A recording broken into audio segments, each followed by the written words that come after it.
Welcome to Aligned and Soulful Leadership. My name is KAVITA MELWANI, and I empower soulful, multicultural women of color to opulently shine their light without the hustle. I truly believe you can fulfill your soul's desire without losing yourself, your health, or your life in the process. I know that you can ignite your confidence and know your worth, all while walking your divine, unique path. So in this podcast, I will dive deep into topics, challenges, and blocks that women of color experience as they rise up into their aligned life and work. My deep desire is that BIPOC women can lead through their inner wisdom in a way that honors their soul. Are you ready to rise up as the leader you were born to be? Then this podcast is for you.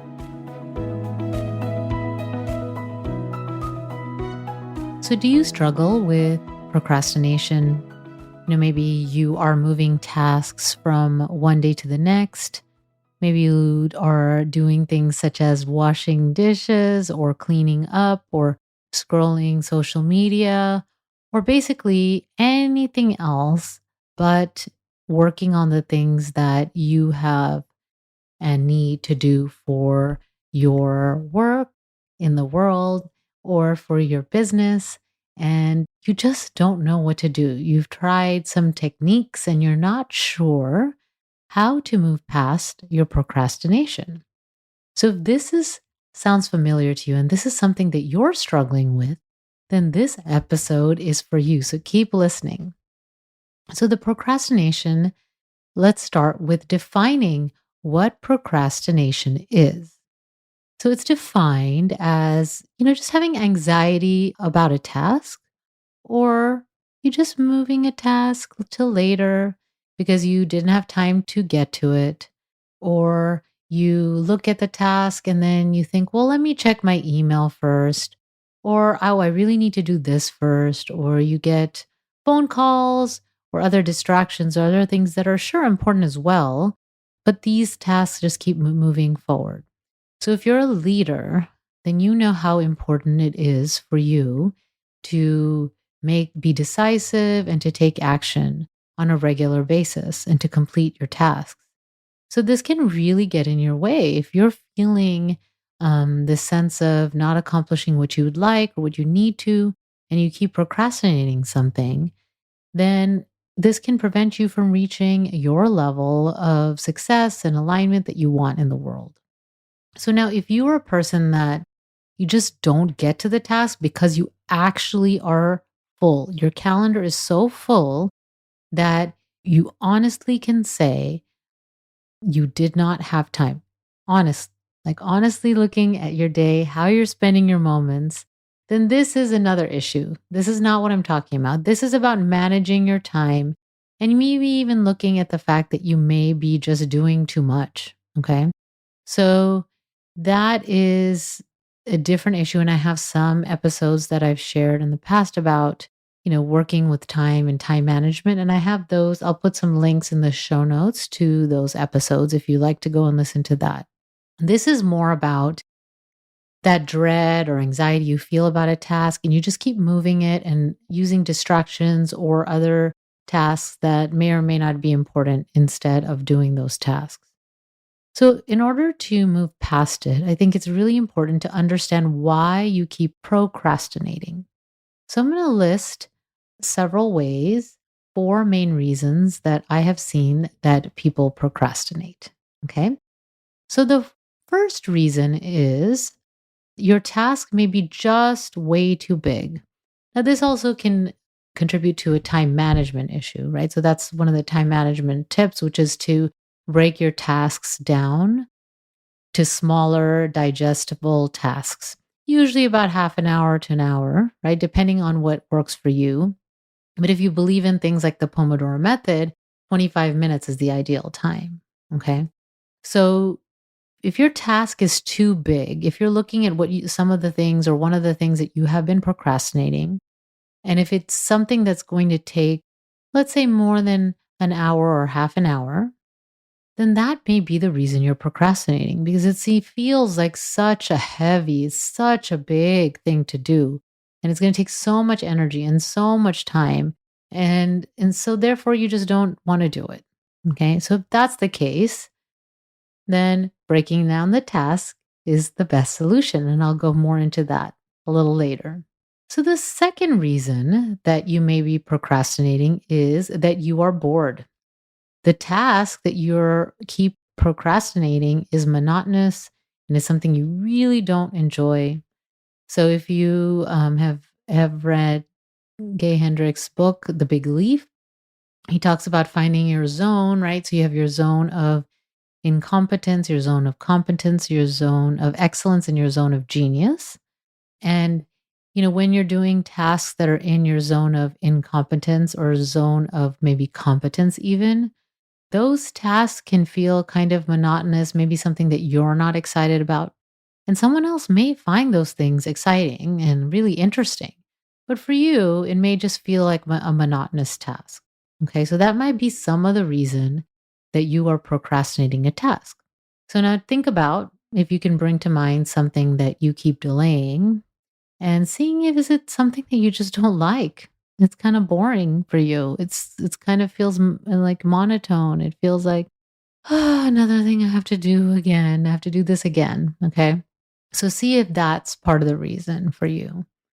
So the third reason that you might be procrastinating, and this is a big one, is you're afraid of what will happen if you finish.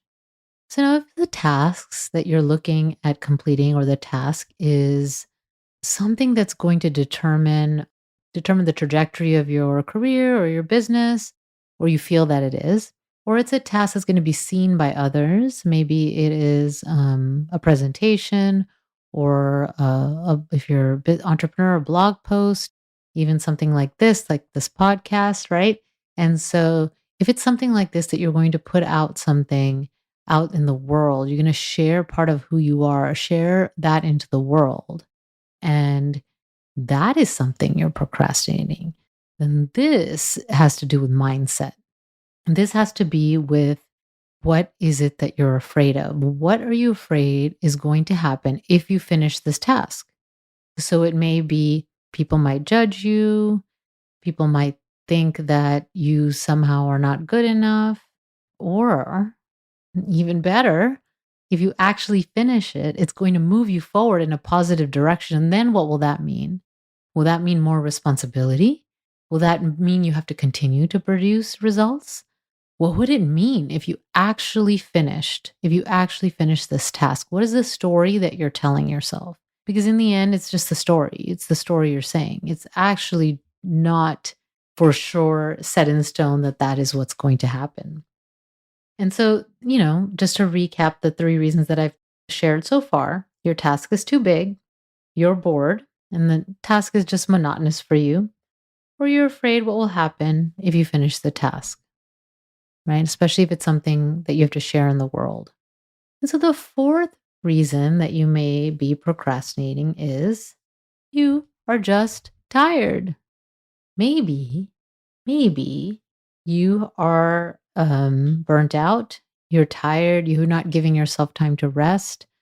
Maybe your days are so full that you barely have time to eat, you have barely time to just relax and even eat your lunch at a slow pace. So maybe you're just tired.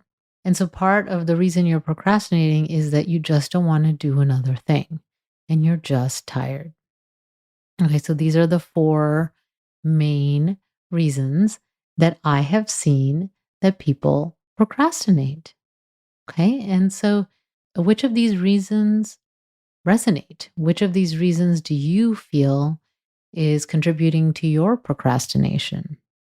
So it's important to see what's behind the procrastination. Just going into your calendar and saying, I'm going to do this, I'm going to get it done, most of the time is not enough, right? Sometimes that works. Sometimes just making yourself schedule it and make sure you have the block of time set aside and you actually sit and do it, turn off all distractions and get it done. Yeah, that may work for you, depending where it fits here.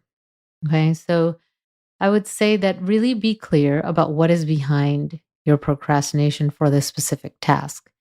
What is behind your procrastination overall may not be the same as what it is for each individual task that you're delaying. Okay? So really be kind to yourself now that you are clear about what's behind the procrastination. And remember that, kind of cliched saying that you are a human being, not a human doing, especially if you're feeling tired. Okay. And so these are just signals. The feelings you're feeling, those are just signs for you to pay attention. So let's take a few moments and pay attention. What resonates? What feels like it is behind your procrastination?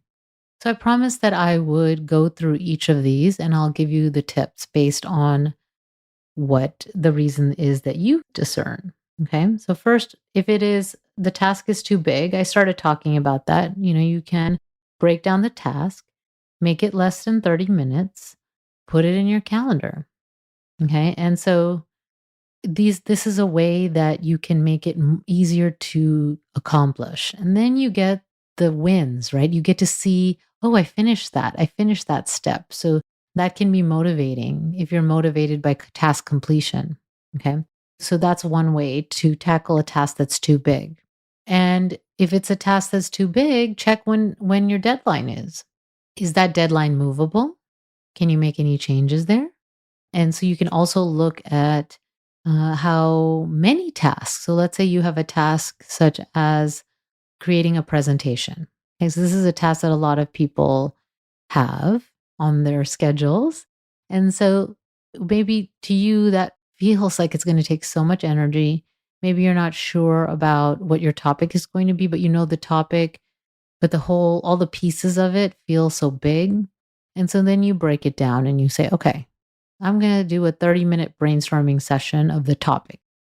And so then you put on your calendar, brainstorm topic for presentation. Then what would be the next step after that, after you brainstorm the topic? Maybe it is to create an outline. So then you put another block of time in your calendar to brainstorm the outline. And then you put another block of time to refine the outline. Okay. And then you put another block of time to put more details. And then whatever else you need to do. If you need to have slides for your presentation, if you need to have something to hand out to the audience in some way, whether it's a virtual presentation or in person, you can work on those. Maybe there's even some of those things that you can delegate. Okay. So breaking that down so you can see, hopefully, that having brainstorm presentation topics for 30 minutes on your calendar is so much more manageable, right? Than work on presentation. So that's a way that a task could be too big, that if you broke it down, you'd be able to move forward with that. So the second reason that I gave was the boredom, right? If it is something that's really boring for you or you find monotonous, the first question I would ask then is it something that you have to do? Like, is it really necessary? And it may be, but it's really important to check in and see, is this something that I'm requiring myself to do? And do I really need to do this? Is this really a requirement? Okay. And so once you're clear that it's something you can do, then since it's not in your zone of genius, can you delegate it? Is it possible to hire someone to do it instead? Is it someone to delegate it to someone on your team? Is there a way creatively that you can delegate this task? Okay. So maybe even it's someone to contract it out to. And if you can't delegate it and you can't get rid of it and you have to do it, Brian Tracy talks about eating the frog, right? That comes from Mark Twain. And that quote says, if the first thing you do in the morning is to eat the frog, then you can continue your day with the satisfaction of knowing that this is probably the worst thing that can happen to you all day. So when you hear eat the frog, that's a way, a management tool of putting those tasks that you cannot delegate, you cannot delete, and getting it done in the beginning of the day, right? So if it's something that you're putting off, like some spreadsheets or some of your finances that you need to work on, or even just deducting and tallying things. I know for me, I use that, but for some of you, that's probably exciting. But for me, that's not the most fun, right? So that's something I may procrastinate. Or is it something that, like, one of the things that a lot of people procrastinate is phone calls. Okay, so they don't like to make phone calls for some reason, especially in our culture where there's a lot of virtual interaction, right? So you can email, send messages, text.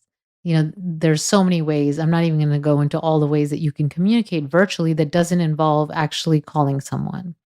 So it's becoming more and more rare to call people, and it's kind of out of our comfort zone a little bit. Okay? And so some of my clients have said that they feel like they're bothering people when they call. Okay? And so there's that mindset piece that comes with it, and also just it feels kind of vulnerable. Okay? So this goes into the third reason that I gave, right? That you're afraid of what could happen if you did it. So this kind of goes into both categories. So if it's something like that, then get it done in the morning. Get it done when you're starting off the day. Once you've done whatever mindset work you need to do, get that done. And then it's done and finished. And it's not procrastinating. And that energy of this task is not on your head. And you're not moving it to the next day and moving it to the next day. And then feeling the sense of like, I'm not accomplishing this. Why can't I get this done? Right. And how that kind of plays with your mind as well. So instead, get it done in the beginning of the day. So the third reason that I mentioned is that you're afraid of what will happen. And some of that has to do with the fear of what will happen on a positive side. Like, what will this create in my life? What changes will this create? Or on the other end of that, what if people judge me for what I put out there? And so this is going to require some mindset work to be able to get this done. So, one tool that you can use is accountability. So, if you are working with a coach, then this is a great thing to bring to your coaching session and talk about what are the thoughts, what are you feeling about this task? And the coach would work with you to uncover what's behind it and then hold you accountable to taking the next step. Okay, so that is a great way for you to be able to move past that procrastination if it's coming from this kind of fear. Okay.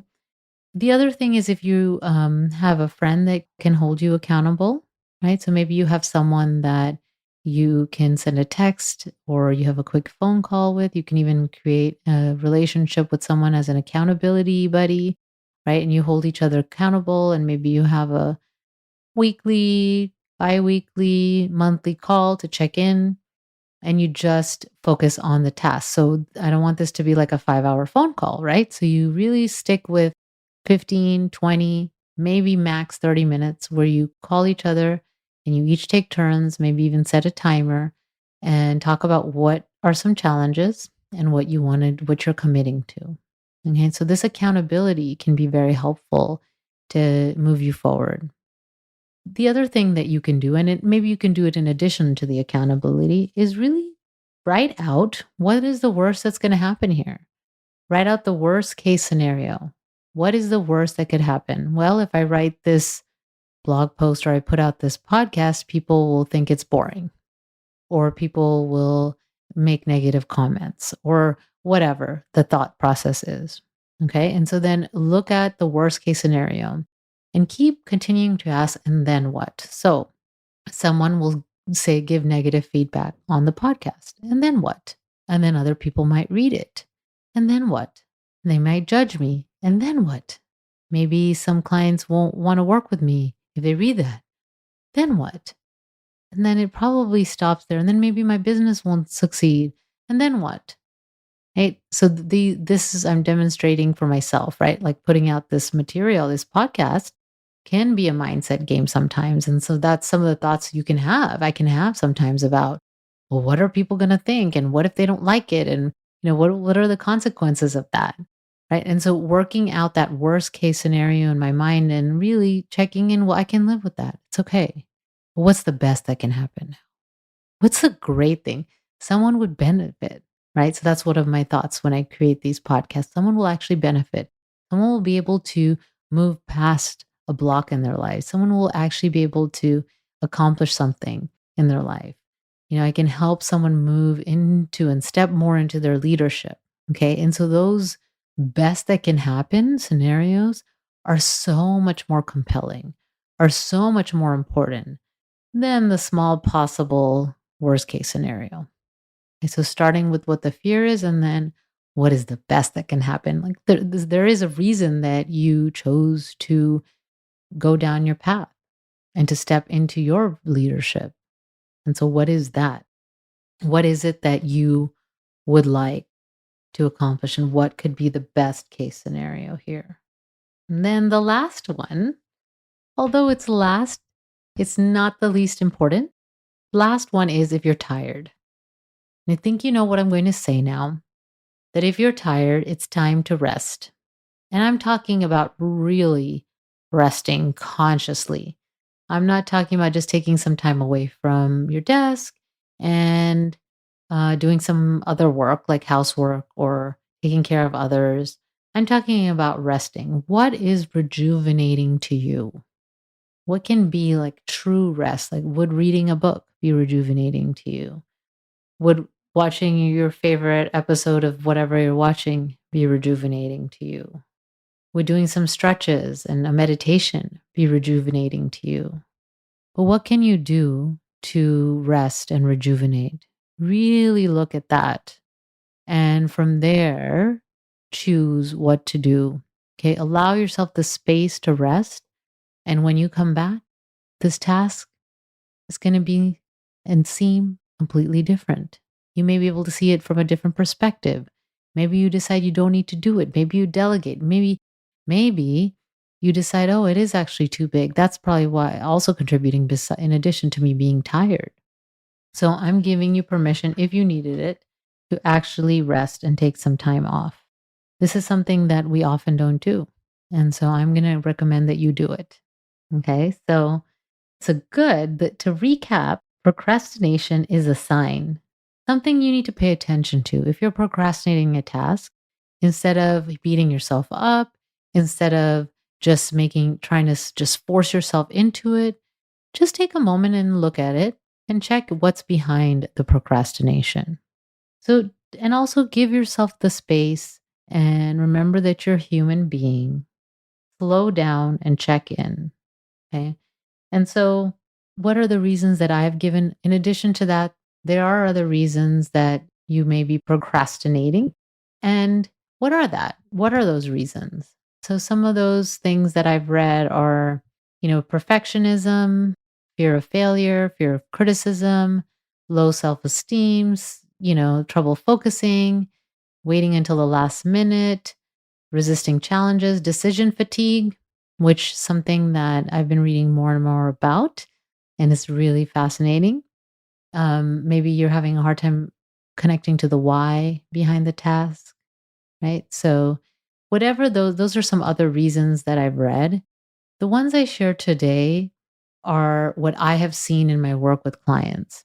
As we're going into what is really behind it, then they are able to move forward and they are able to accomplish what they need to accomplish. Sometimes it takes a little time to really get to what it is and to really work through that. And that's okay. That's where the patience comes in. And then that's a really long lasting shift that happens for them as well, which is always so fun to watch. So if you're procrastinating, remember to take a look inside and see what it's about and see how you can see things differently, work on your mindset, and maybe even structure things externally differently so that you can move forward into your business, into your work, into your leadership in the world, whatever that looks like. So in the meantime, until next week, take good care. Bye. Thank you for joining me for Aligned and Soulful Leadership. I was inspired to start this podcast as a way to empower women of color to rise up into their aligned leadership. Remember, I will have all the resources I mentioned during this episode available in the show notes at alignedandsoulfulpodcast.com. I'm your host, Kavita, And if you enjoyed this podcast, please tell your friends. And if you haven't received my free abundance meditation and exercise, then go to alignedandsoulfulleadership.com and subscribe to my newsletter, and you will receive this powerful visualization and exercise to ignite your abundant life. Thank you. Until next time, take good care. Bye.